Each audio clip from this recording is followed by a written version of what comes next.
జిల్లా అధ్యక్షుడు వాళ్ళకి ఉపాధ్యక్షుడు మహేంద్ర గారికి అందరికీ నా నమస్కారం. ముందుగా ఇప్పుడు ఎందుకు మనం ఇక్కడ వచ్చి అందరూ యువకులకే స్పెషల్గా మనం అందరూ వచ్చి కూర్చోన్నాం, దేనికోసం వచ్చి వాళ్ళు ఆలోచించారు.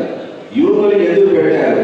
ఇప్పుడు ప్రతి ఒక్క మీటింగ్ జరుగుతుంది, మైనార్టీ మీటింగ్, ఎస్సీ మీటింగ్, అదే మీటింగ్. యువకులకు ఎందుకు పెట్టారు?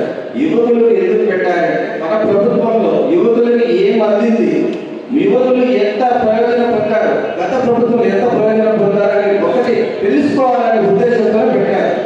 ముఖ్యంగా మన జగన్మోహన్ రెడ్డి గారు యువకుల పక్షపాతి.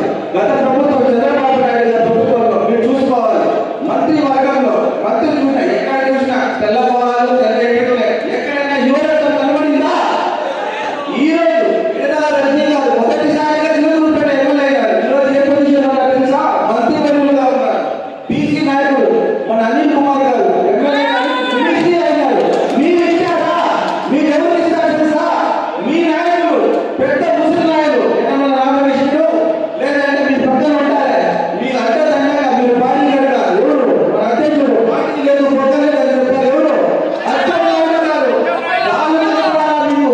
కానీ జగన్ ని యువకులు కనపడాలా? ఎట్లా పేదల లక్ష్మి గారు ఒకేసారి ఎమ్మెల్యే గారు అయ్యారు. అయినా మీరు ఇచ్చారు. ఎందుకు ఇచ్చారు? యువకులు ప్రోత్సహించారు. యువకుల్ని చూడాలి. పిల్లలకి ఎక్కడ ఓడలేదు, స్కూల్లో పిల్లలు ఓటు చేస్తారా? కానీ జగన్మోహన్ రెడ్డి గారు వేల కోట్లు పిల్లల మీద పెట్టారు. నాడు నేడు కార్యక్రమంలో పిల్లల కోసం ఏ ముఖ్యమంత్రి చేయలేదు. సొంత కుటుంబం నారావారి పిల్లలపై స్కూల్ చూసుకోవాలా? నువ్వు ఏం డెవలప్ చేస్తావు? మీ నారావారి పనులు ఈ రోజు ప్రభుత్వ పాఠశాల కార్పొరేట్ పాఠశాల అంటే టీ కొట్టడానికి ధైర్యంగా ఉంది. ఛాలెంజ్ ఇస్తామా? నువ్వు ఎందుకు మాట్లాడతావు? ముఖ్యంగా అభివృద్ధి జరగలేదు అంటున్నారు కదా, అభివృద్ధి జరగలేదు, అప్పులు తీసుకుంటున్నాడు జగన్మోహన్ రెడ్డి గారు చెప్తున్నారు. మీరు అప్పులు ఎందుకు తీసుకుంటా అన్నాడు. మనం డిబేట్ చేసినప్పుడు కేంద్ర ప్రభుత్వం 10 సంవత్సరాలు ఉమ్మడి రాజధానికి హైదరాబాద్ ఉండేది. అదే ఉమ్మడి రాజధాని 10 సంవత్సరాలు అనుకుంటే ఈ రోజు ఎన్నో కంపెనీలు వచ్చింటారు, ఆదాయాలు ఉంటాయి, ఆదాయ ప్రకారం చేసి ఉంటారు. ఎవరు వల్ల ఉమ్మడి రాజధాని? మన చంద్రబాబు నాయుడు గారు అంటారు. ఎందుకు ఓటు కేసులో బలం లేకపోయినా కూడా మీ అనుజుడు కొత్తగా ముఖ్యమంత్రి గారు రేవంత్ రెడ్డి గారు సూట్ కేసు పంపించారు. అక్కడ కేసీఆర్ గారు తప్పటి హడాలైపోయి రాత్రి పరిగెత్తుకొని వచ్చారు. నువ్వు పరిగెత్తుకొని వచ్చిన దాని వల్ల యువకులు నష్టపోయారయ్యా, నీ వల్ల యువకులు నష్టపోయారు. ఈ రోజు మా యువకులకి చెప్పుకోవడానికి మంచి సంస్థలు లేవయ్యా.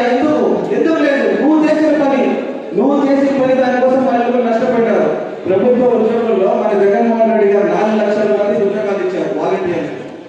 వాలంటీర్లు వివిఆర్ అంటున్నారు కదా, 4 లక్షల మంది వాలంటీర్లు ఉద్యోగాలు ఇచ్చారు. 1,80,000 మన సచివాలయ ఉద్యోగాలు ఇచ్చారు.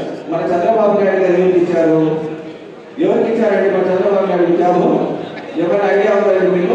ఇచ్చారు. 3 మంత్రి పదవులు ఇచ్చారు. ఎన్ని పదవులు? 3 మంత్రి పదవులు. నీ సొంత ఊరికి 3 మంత్రి